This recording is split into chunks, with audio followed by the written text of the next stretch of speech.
Guys, ilalagay natin ang valve cap.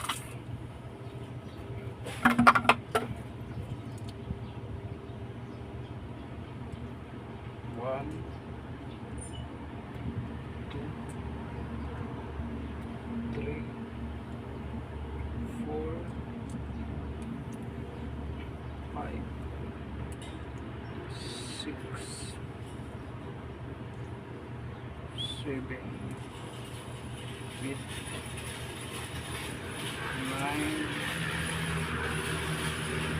10, 11, 12. Next is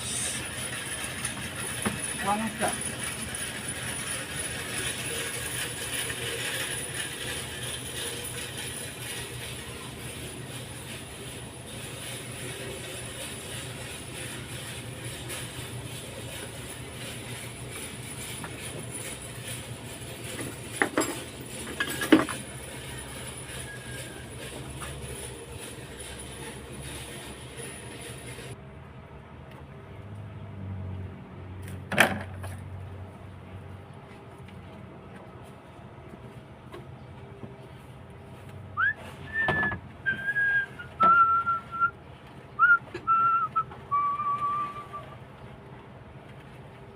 Kasunod natin guys ang rock arm.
Guys, next is ang return.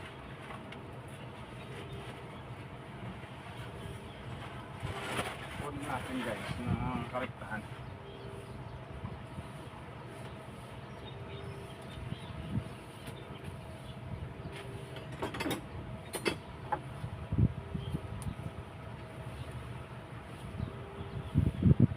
Na pag may edad na tayo guys, makalimutin na tayo eh. Hindi man lang nadala. Ito yung return guys ng diesel.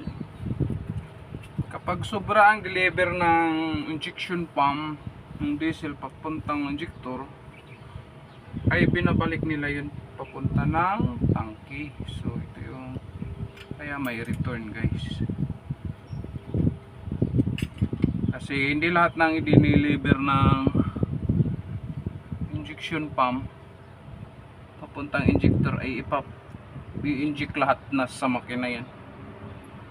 Babalik yung iba sa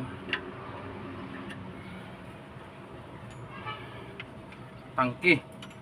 Kaya hindi dapat may sobra guys. Tulad lang din yun sa tao, dapat huwag kang susobra, huwag kang sumubra, dapat tama lang. Kung sa insik pa guys, subla la, kulang la, sakto la, dapat sakto la.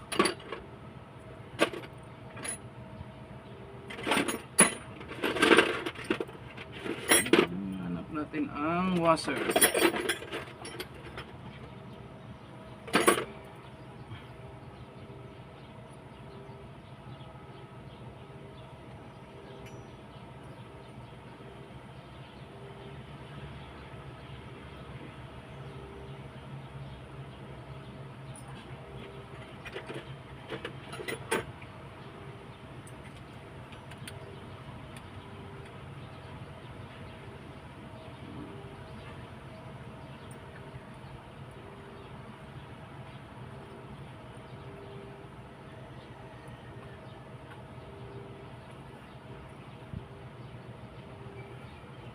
Bro, Hey! huwag kang Nga gagalaw. sukaran kare. Ano na, 24 bro, pre? 24? Bakante yung 24 bro. Oh, kare dito sa taas ka ko ah. Napuli ka? Oh. Palman ako bro. Oh. Galay. Medyo dali kay kiliti na bro ah. Nakurat ko kay nakapokus ko dire na abi na kog multo ba.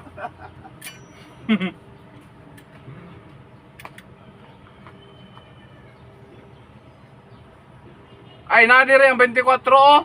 Aman. Anang timba tanawa ka ng itom. Bro na man ya, tanawa daw bro. Ya, oh. Ang itom. Na? Ana. Palman ako bro. Oh.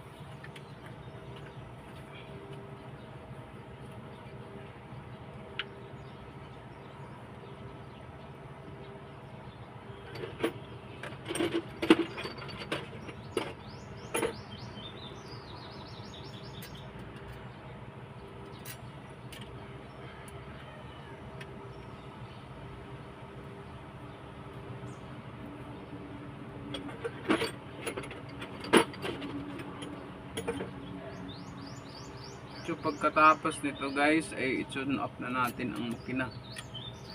Tapos paandarin. Kasi hindi pwedeng paandarin natin na hindi i-tune off.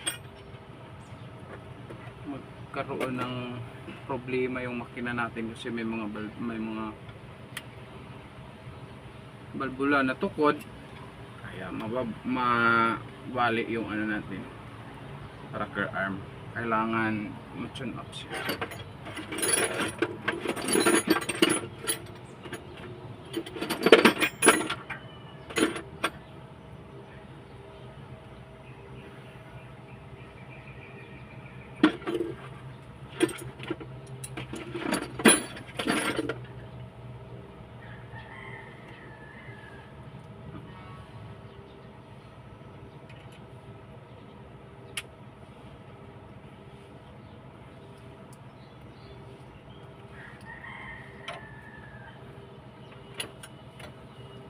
Hindi na to kailangan ng sobrang higpit kasi ano to eh, banjubol to eh, mapuputol.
Okay guys, nasitting na natin. So ngayon ay mag-tune up na tayo. Okay.